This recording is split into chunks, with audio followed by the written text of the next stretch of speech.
And record.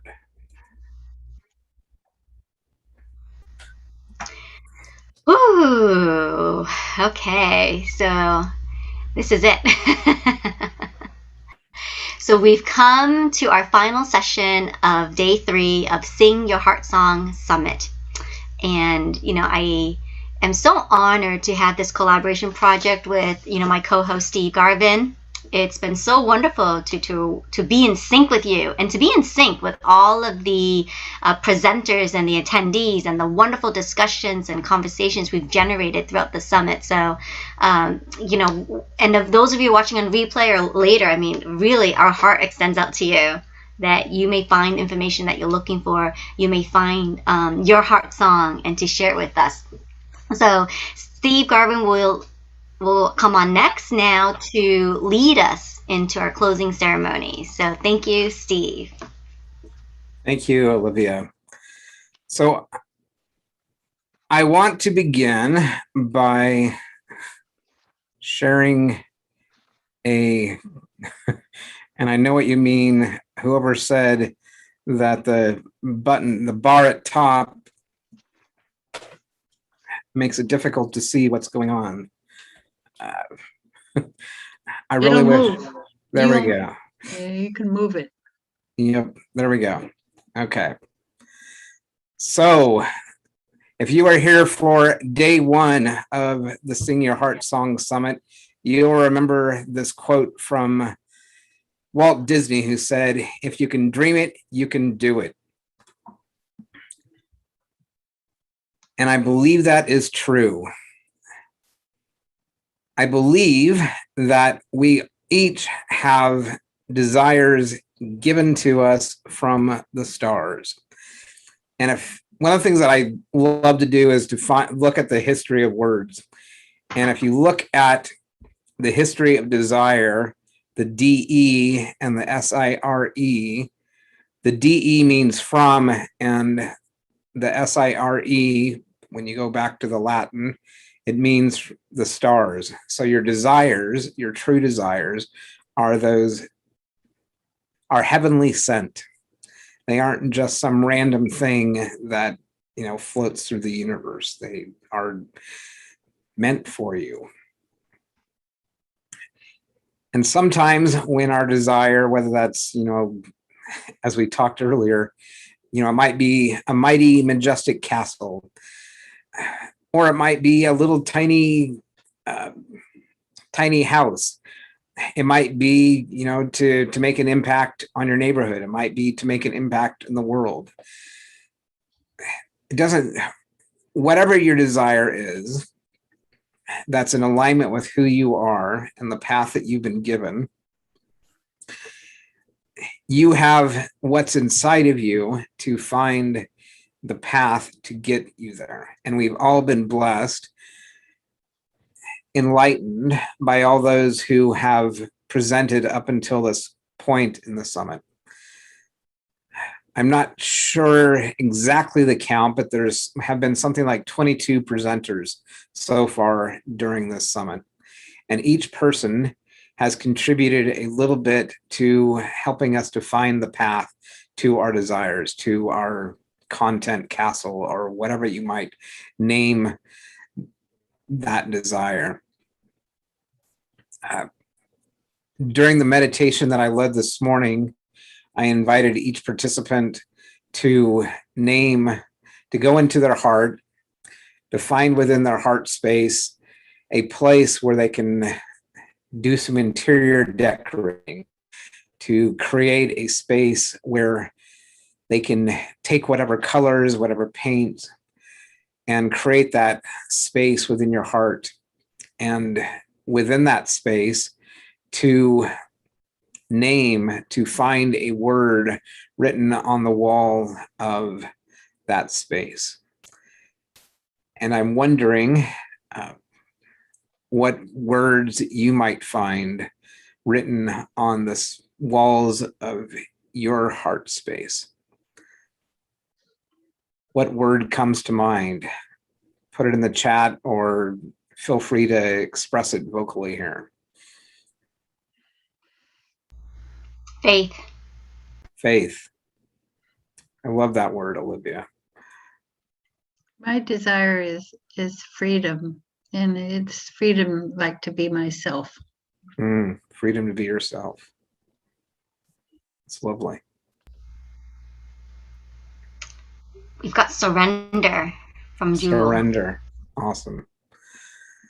I love the word surrender now. Yeah. It used to be a word that I would never have uttered, and now my life really changed dramatically in ways that I could never have imagined because I was willing to surrender. Right. I was willing to let go of having to have all the right answers. So when we think about that vision, that desire, sometimes it might seem like there's a big divide between where we are and where we want to be.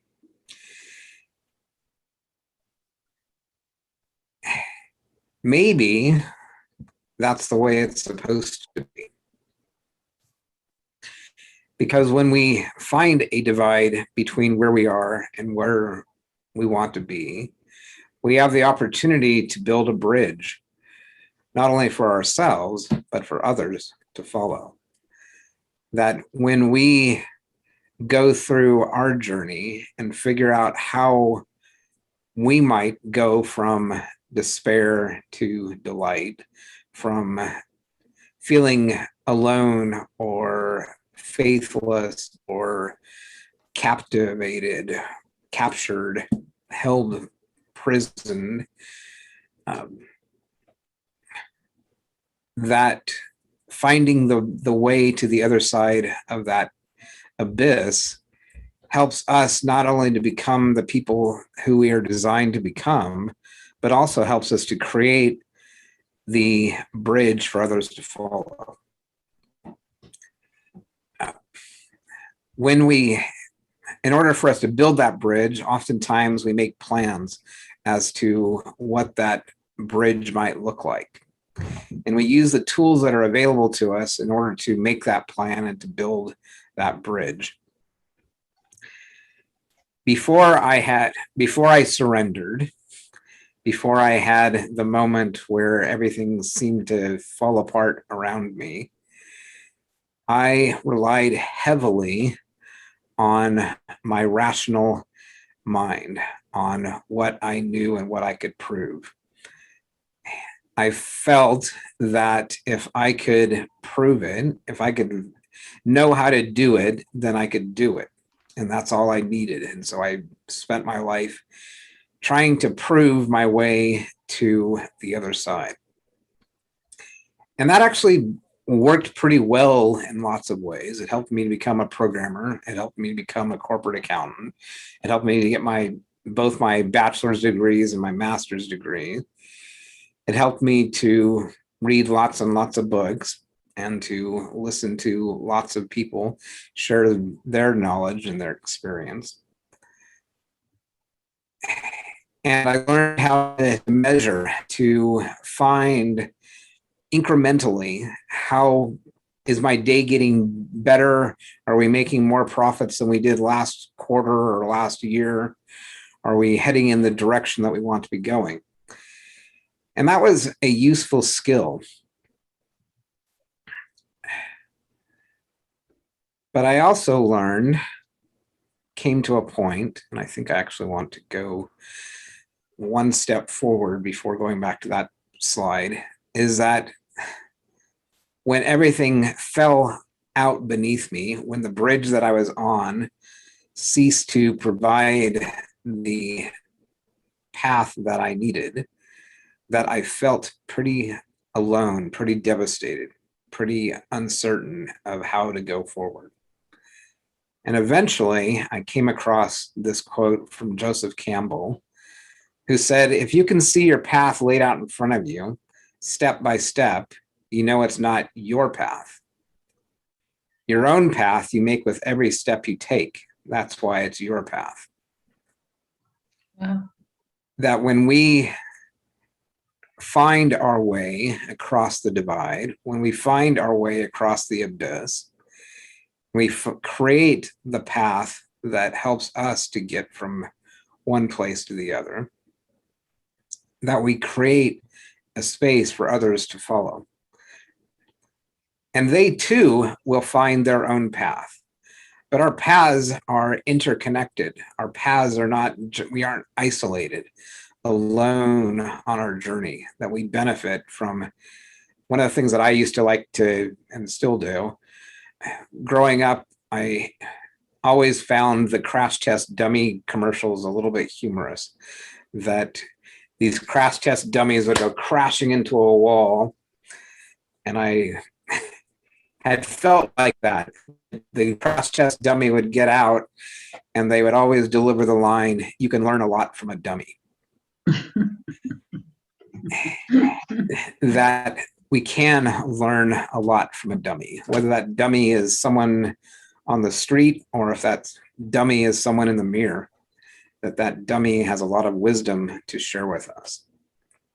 So when our life feels like it's a bunch of rubble after a demolition project, that we can find the pieces that help us to build not only the bridge that we want to follow to get to where our dreams exist, but also to create the castle on the other side. That when we leave, have a little bit extra at the end of the day, and we learn how to build up our reserves, not only do we make it through the day, but we can create something beautiful on the other side. But we have to surrender. We have to let go of knowing the way. We have to let go of following someone else's path, no matter how good it looks, because we are here to find our own path. We are here to create the bridge for others to follow. And again, that doesn't mean that we can't learn from each other. It just means that our bridge is going to look a little bit different than anybody else's. And so we go back to the drawing board. And for me, that actually happened literally. I had not drawn for years. One of the things my mom would often say in her last years was she'd see me drawing and she'd comment,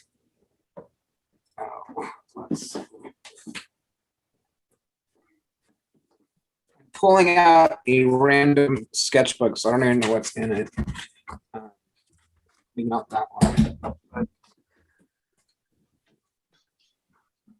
I would go through and I would draw just different things like Sylvester the cat, or the I don't remember the name of this cat, but I was on a cat binge for a little while and just really enjoyed. One of the ways that I comforted myself in the dark space that I was in was to draw.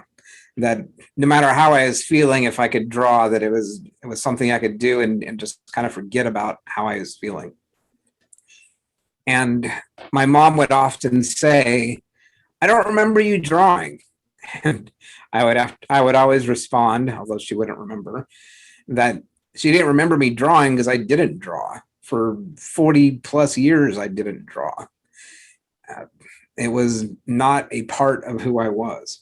But opening up, surrendering, not having to have all the right answers or the right illustration or the right skills or whatever, enabled me to go into a space where I could create something that I hadn't done before. And I learned eventually the importance of what I did learn, like how to measure and how to take stock of things.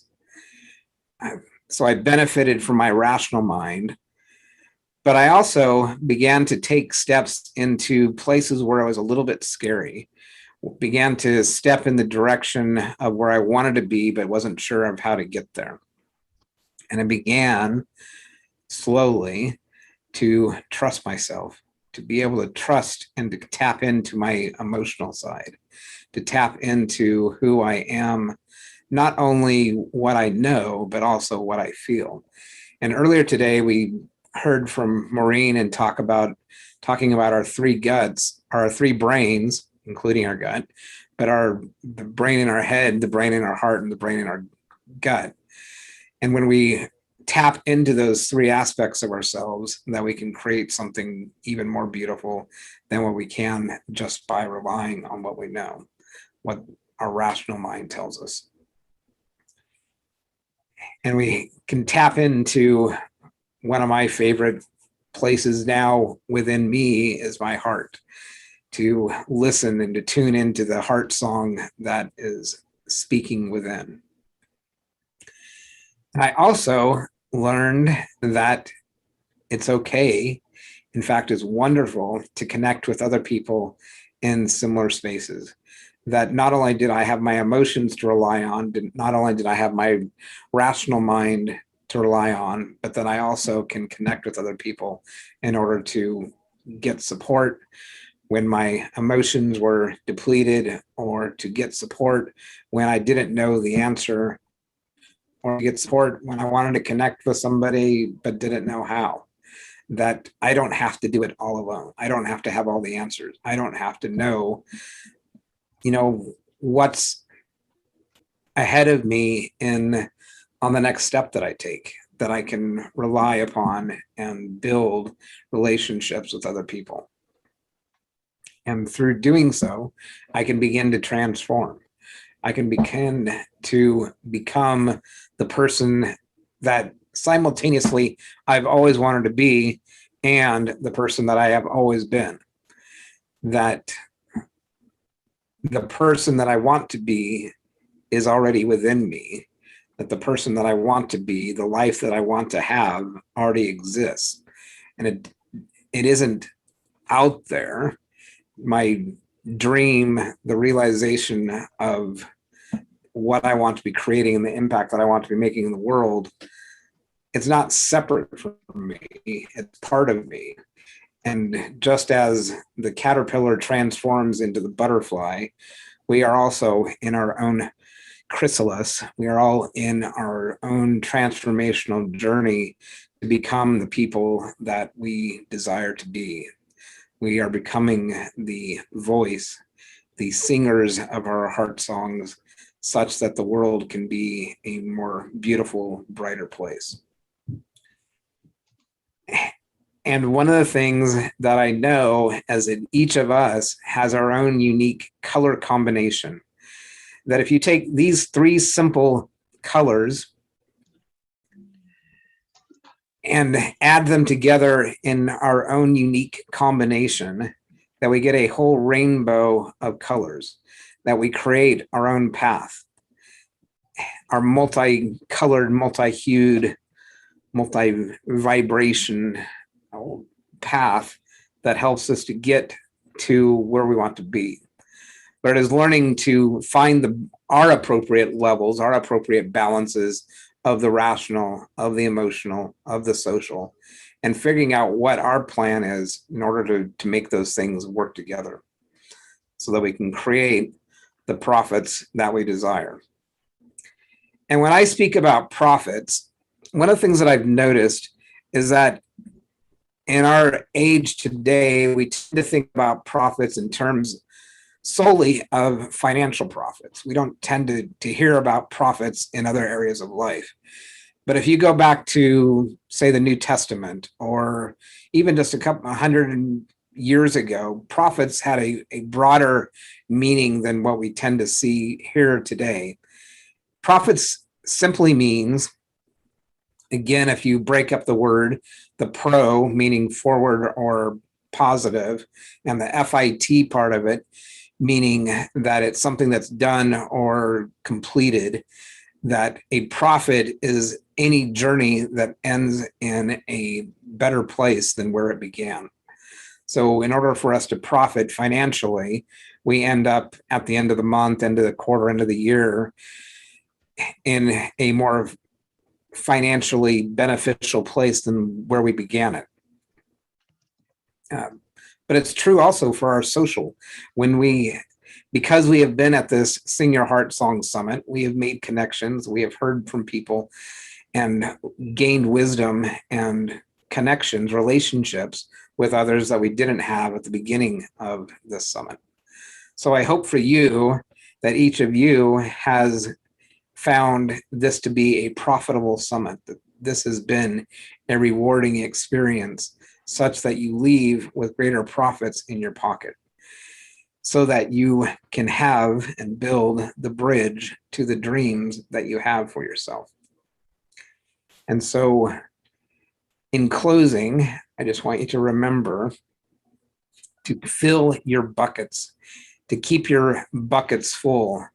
The people, AKA the social aspects of who you are, the purpose, AKA the rational side, and the passion, the emotional side.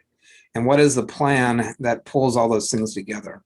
And as you get clear on what that plan is, and you get clear on who you are and the desires, the dreams that you have for yourself, and figure out little by little how to add to each of those buckets, that not only will you create a wealthy and profitable life for yourself, but you will also create a wealthy and profitable life for everybody else in the world. So in conclusion, let's return to the words of Walt Disney, who said, if you can dream it, you can do it. And always remember that this whole thing was started by a mouse. So the profitable life, the wealthy life in so many different dimensions that Walt Disney created, all started with a simple little mouse. I don't know if I have any drawings of mice in my sketchbook, but it just starts with something, and it doesn't have to be, as long as we continue to build upon what we have, as long as we continue to build upon the vision of what we have today, that we will create something even more beautiful and wonderful, not only for ourselves to enjoy, but for the whole world to enjoy. So I hope that you have found this Sing Your Heart Song Summit a profitable experience for yourself and for those people that you serve.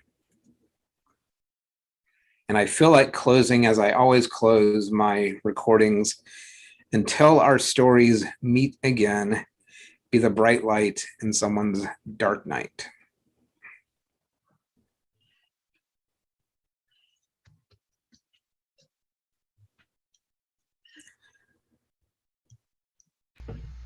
So I'd love to hear, what is one way that you have profited from the Sing Your Heart Song Summit?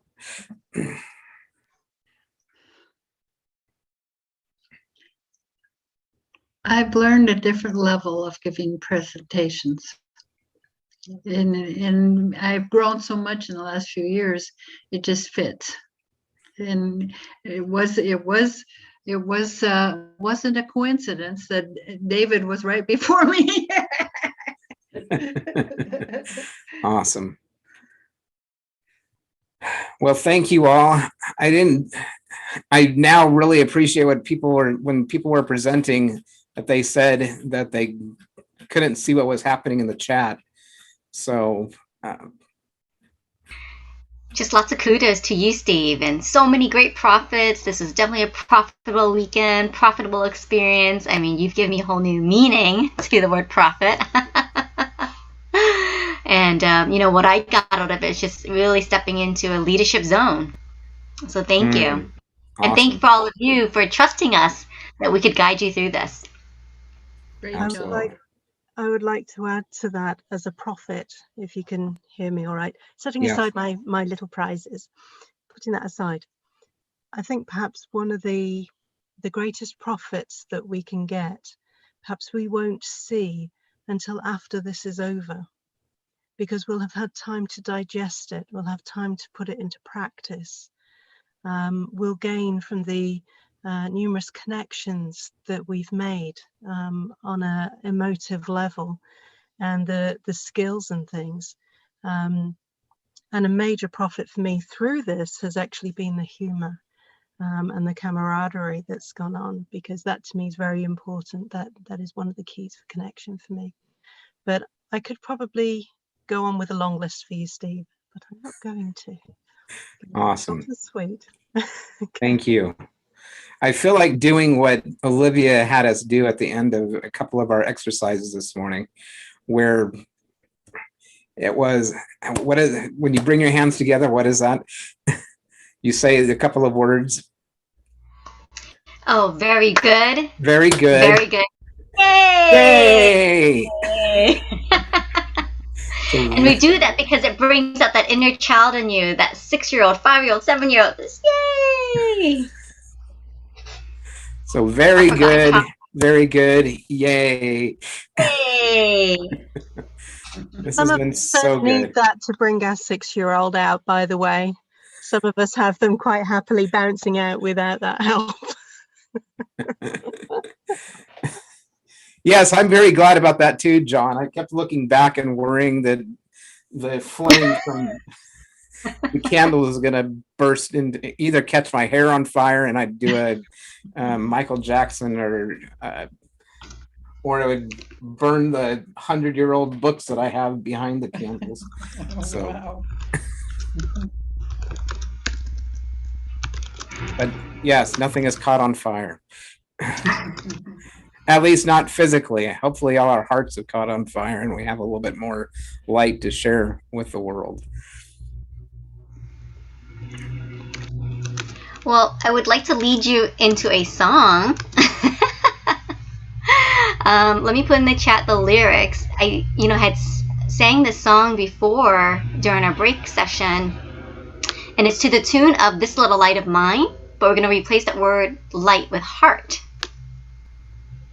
And so I wanted to see if this could be the theme song that we end with. So let me put the lyrics in the chat here for a minute. Good night, Nancy. Thank you for being with us. Yes, thank you. All right, here we go. And good night, Jewel and John. My goodness. I hope you sleep incredibly well. So if you look at your chat, the lyrics are there. It's, this little heart of mine, I'm going to let it shine.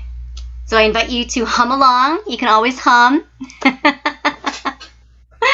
You can sing silently, or you can sing with me. So and if you're watching this later on or at home, wherever you are, and I invite you to burst out with your voice. So here we go. And you can always make a little heart symbol. 1, 2, 3. This little heart of mine, I'm going to let it shine. Oh, this little heart of mine, I'm going to let it shine. This little heart of mine, I'm going to let it shine. Let it shine all the time. Let it shine. Awesome. Beautiful. Oh, even the cat was singing along. I love that. Awesome. Wonderful. Well, I believe we created some amazing heart song energy, Steve. Absolutely. I think so too. Everyone. And that will create the ripple effect. So I want you to remember, and I spoke about it a little bit. I don't know if I can even touch those without burning myself, but that each of us, our flame has hopefully grown a little bit brighter, a little bit stronger. And that light gets brighter as we share it with somebody else. So as you go out into the world, go out into your day, share the light that you have found, share the song that you have heard your heart sing this weekend with someone out in the world. And if you can set an intention for yourself right now as to how you might do that, it'll make the bridge a little bit stronger. Cool. And with that, my goodness, I think we have come to the end of the Sing Your Heart Song Summit. Yeah.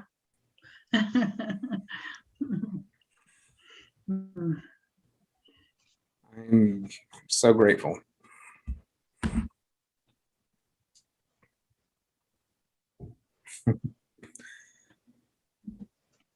So good night. And if anybody has any parting words that they want to share, I'm going to stop the recording and I'll stop the